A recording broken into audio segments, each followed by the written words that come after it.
Okay, folks,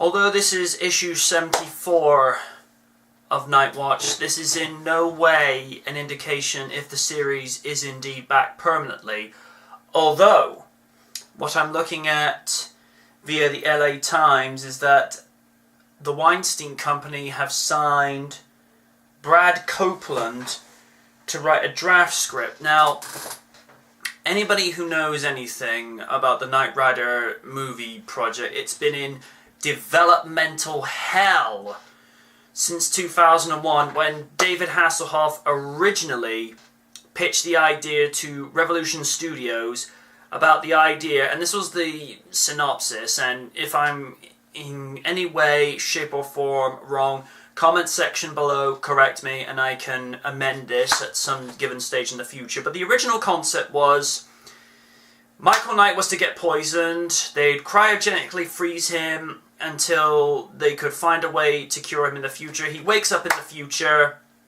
he passes the baton to his son to take over, and I think at some stage Kit was meant to fly. Again, if I'm wrong, comment section below. Now,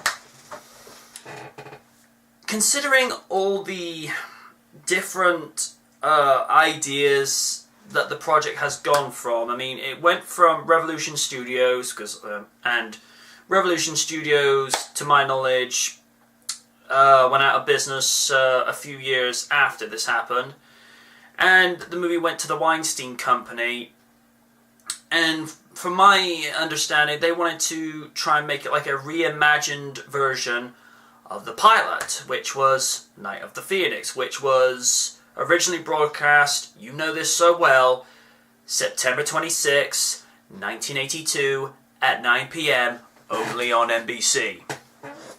But the problem we've got today is, I mean, David Hasselhoff has said he wants to have some involvement with the movie, and I think to a degree he should, because I think if Knight Rider back in the day did not have David at the helm of the Knight 2000, aka Kit to you and me, it may not have been the success that it was back in the day. And despite what some people say in Popo, the SG series from 5 years ago, I still have a lot of love for it. I thought it was a nice continuation, and I have to stress this continuation because a lot of people seem to think this is a reboot. Even Justin Bruning, who played Michael Knight II, and also Mike Tracer in the series, he explicitly expressed this was a continuation. Now, there's two reasons. There's actually like one main reason why SG was cancelled. Now, people say it was because of the ratings. Let me remind you, it never left, I believe it was the top 3 ratings for each episode, and in its final episode, which was I Love the Nightlife, which was the 17th episode of the series, 18th if you count the SG pilot, it came number 2 against American Idol in 2009. Number 2. That is not an easy thing to do, considering the juggernaut that show is. Now, there were some things wrong with SG, I grant that, but I took it for what it was, and 7 times out of 10, I was delighted with it, until GoBot Car, and ripping off from The Spy Who Loved Me. For shame. But, getting back on track, and I apologise for getting off on a tangent, the movie. Could a Knight Rider movie work in this day and age, considering how much time has passed since the original series and how much tech has advanced? Now, a lot of people say nobody cares about Knight Rider anymore. You know, I know AMC Theatre's YouTube page, I forget one of the guys who said it, he says people don't care about Knight Rider anymore. I beg to differ. Yeah, I mean, yeah, I will agree, the show is in pop culture. That is referenced in so many different commercials, comic strips, and even Kit was referenced in the Grim Adventures of Billy and Mandy, which William Daniels voiced Death Scythe 2.0, which was a nice little nod, because I thought, well, okay, you know, I like that. Could it work? I say it could, if it's done right. Now, one example, and I think I brought this up one time before with special features back in 2009, if they took the kind of mentality that they did with J.J. Abrams' Star Trek back then, where you bring everybody in straight at the beginning, but it's done in a way where it's for everyone, not just for the hardcore Knight Rider fans, but you bring it so that the every person can come in and watch this movie. I think it can be done.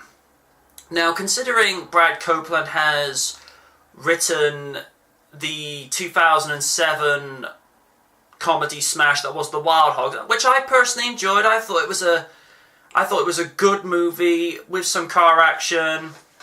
I know Erin White mentioned that, because this is where I got my information from, and the LA Times page. Wild Hogs was a good movie, and you know, considering the content that he put into that, you know, it's not hard to see why Weinstein Company would pick this guy up and possibly get him to do a Knight Rider movie. Then you go look into the other aspect. You know, let's just say the studio does look at the script and say, "This is good. We shall run with this." Who's going to play Michael Knight? Now, I honestly think they should go with how Justin Bruning got cast in late 2007 when the SG pilot was originally shot, which was aired on February 17th, 2008 at 8 p.m. only on NBC. I honestly think they should go with Bruning. Let's think about this. He knows the character. He grew up watching Knight Rider. And, you know, he's already had some level of experience actually working, you know, with the Kit Stang, which was the 2008 Shelby GT500 KR Mustang, the second generation Kit, or Kit Stang to you and me. And he did a good job with that. I mean, of course, they could go with the approach that they did with David Hasselhoff. And in a similar vein, it's done in a very similar way as with Superman. They go for someone completely unknown. So that they've got, you know, when this person comes in, they don't think, oh, it's this character from that and he's playing Michael Knight. They come in and they think, oh, it's Michael Knight. And that was the thing with David. You know, David is never going to win an Academy Award, in my opinion. If he does one day, I say that with no sarcasm. If he does, awesome. But, you know, he made that part work in the 80s because he made you believe that this car was talking to him and this was his buddy. And that was always the thing. He gave the show heart, you know, that was what got him there. It was like, you know, it was like, thanks, pal. That's what they needed, and that's what should happen with this motion picture that they're still trying to bring to the big screen. I mean, you know, I could sit here and talk for hours about who I think they should, about who they could possibly get. I personally think they should go with Justin Bruning, but that's my opinion. And as for the car, in my opinion, at least, the only car that they should even think about using is the current Chevrolet Camaro. And I say this because it does bear a resemblance to the original 1982 Pontiac Firebird Trans Am. Now, a lot of people, and I've seen this this conversation and this debate so many times in the last 5 years in regards to what cars should be brought in. They say it should still be the Trans Am. Now, if KITT is meant to be an artificially intelligent, car of the future, one would say, if you're going to have a car of the future, you're not going to have your daddy's Knight Rider. You want a car that's a vision of the future, something that you look to the future and think, I want that. That looks awesome. It's something like it's out of time. Now, to some degree, the original KITT does look like it's a car out of time. I mean, when they brought out the original Pilot in the 80s, it looked very different. It had nice, smooth lines to it, and it definitely looked like something you'd think, that doesn't look like your regular car. And with the Camaro, although it's kind of got a retro, modern look to it with homages to Camaros of the past, if you were to fill in the little grille at the front with KITT scanner, it would look the part. And the Camaro is actually a cousin of the Trans Am from the 1980s, because it actually shared about 85% of its parts with each other, so it kind of stands to reason that it would be a no-brainer. And I think one of the basic things that should be underlined is that KITT should be kept as an American muscle car. Only going by, because they wanted the Mustang to be KITT, and that is an American classic icon. So therefore, if Knight Rider is going to continue that kind of trend and thinking, then the new KITT, whatever the car will be, should be an American muscle car. And it's also going to be a car that can blend in, but stand out when it needs to. As to who to voice, see, I don't think they should necessarily go with Val Kilmer, even though I think he did a marvellous job with what he did in SG. Now, a lot of people say, oh, he was terrible, he was too monotone. Let me state this. A voice actor is only as good as the person who is directing him. Now, Val Kilmer is a good voice actor. I believe he was in an animated movie about the King of Egypt. If I'm wrong, comment section below. And from what I remember, he did alright with that.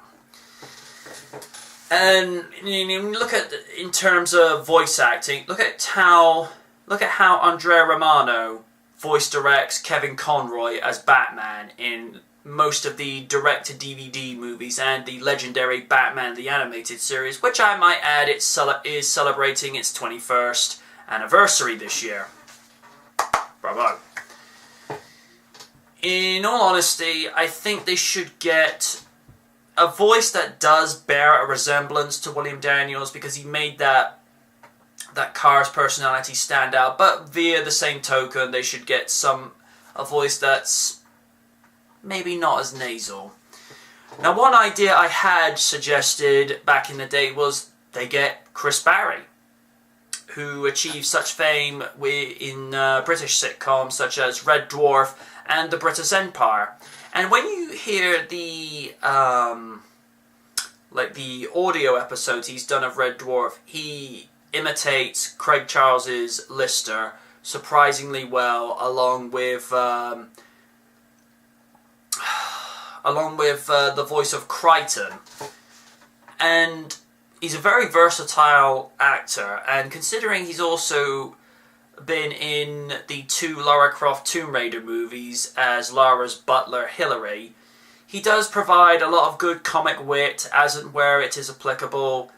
And like I say, the guy has got one of those voices where he's very adaptable. He can make it what he needs it to be, and I don't see any reason why he shouldn't be KITT. He's got the voice for it.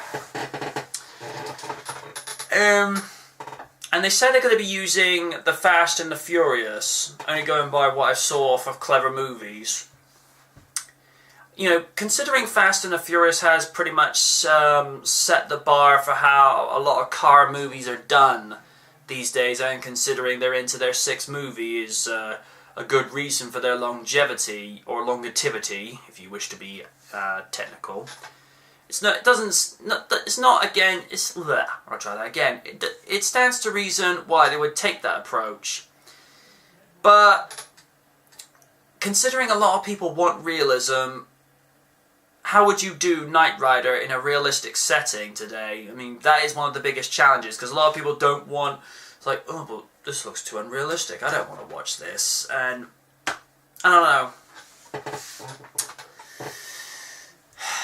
A movie world where Michael Knight and Kit finally take their place on the big screen is something I would like to see, but via the same token, it's got to be done right. And I think it can be done right, but it's going to take the right script, the right cast, the right car, and the right director to do this. I don't know, folks. How do you foresee this happening for the future? Comment section, let me know. And I'm happy to say, for the first time in nearly a year, good night from the night.